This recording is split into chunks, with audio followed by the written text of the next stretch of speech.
രണ്ടാം പിണറായി വിജയൻ സർക്കാരിന്റെ 4ാം വാർഷികത്തോടനുബന്ധിച്ച് കണ്ണൂരിൽ നടന്ന എന്റെ കേരളം പ്രദർശന വിപണന മേളയ്ക്ക് സമാപനമായി.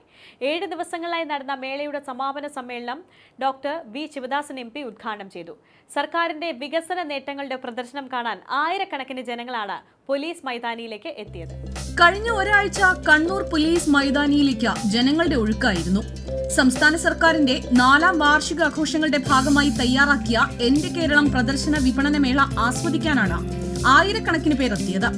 മേളയുടെ സമാപന സമ്മേളനം ഡോക്ടർ വി ശിവദാസൻ MP ഉദ്ഘാടനം ചെയ്തു.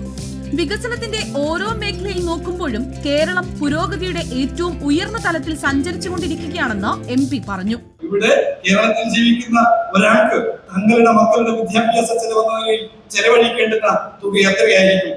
കർണാടകത്തിൽ ബാംഗ്ലൂരിൽ, അല്ലെങ്കിൽ തമിഴ്നാട്ടിലെ ചെന്നൈയിൽ, അല്ലെങ്കിൽ രാജ്യ തലസ്ഥാനത്തോ, അല്ലെങ്കിൽ രാജ്യത്തിന്റെ സാമ്പത്തിക തലസ്ഥാനമെന്നോ വിശേഷിക്കപ്പെടുന്ന മുംബൈയിൽ എവിടെയെങ്കിലും ജീവിക്കുന്ന ഒരാൾക്ക് സാധ്യമല്ലാത്ത ഇത്രയും കുറഞ്ഞ ചെലവിൽ മക്കളെ പഠിപ്പിക്കാൻ പറ്റുന്ന ഒരു ദേശമുണ്ടെങ്കിൽ അതെന്റെ കേരളമാണ്.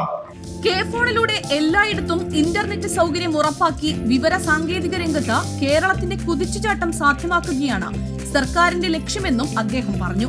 പരിപാടിയിൽ വിവിധ വിഭാഗങ്ങളിൽപ്പെട്ട മികച്ച സ്റ്റാളുകൾക്കുള്ള പുരസ്കാരം മന്ത്രി രാമചന്ദ്രൻ കടന്നപ്പള്ളി സമ്മാനിച്ചു. എന്റെ കേരളം വിപണനമേള വികസന മാതൃകയാണ് ജനങ്ങൾക്ക് മുന്നിൽ അവതരിപ്പിച്ചതെന്ന് മന്ത്രി രാമചന്ദ്രൻ കടന്നപ്പള്ളി വ്യക്തമാക്കി. അതായത് ഞങ്ങൾ ജനങ്ങളോട് പറയുന്നു, ഇവിടെ വെച്ച് പ്രദർശനം കാണുന്നു, പറയുന്നതും അനുഭവത്തിലുള്ളതും അവർ കാണുകയാണ്. അവിടെ പറഞ്ഞു കഴിഞ്ഞാൽ അത് വാഗ്ദാനങ്ങൾ മാത്രമായിട്ട് അവിടെ നിൽക്കുന്നതല്ല. ഇത് ഇന്നാണ് ഞങ്ങൾ ചെയ്തുകൊണ്ടിരിക്കുന്നു, ഇനി ചെയ്യാൻ പോകുന്നു എന്ന് പറയുമ്പോൾ അത് ചെയ്യും എന്ന് വിശ്വസിക്കാൻ ജനങ്ങളെ പ്രേരിപ്പിക്കുന്നത് ചെയ്ത കാര്യങ്ങളുടെ അനുഭവസാക്ഷ്യമാണ്, നിഷേധിക്കാൻ കഴിയാത്ത അനുഭവസാക്ഷ്യം. അപ്പോൾ ചെയ്യും കഴിയും എന്നാണ് പ്രതീക്ഷ. അപ്പോൾ ഇവിടെ കാണുന്നതല്ല പ്രതീക്ഷ.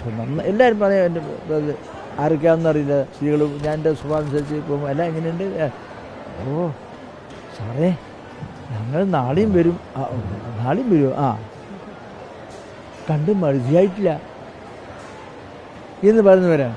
ആ നിലക്ക് ഇത് ജനങ്ങൾ ഒരു സ്വന്തം ജീവിത ഭാഗമാക്കി മാറ്റിയിരിക്കുന്നു.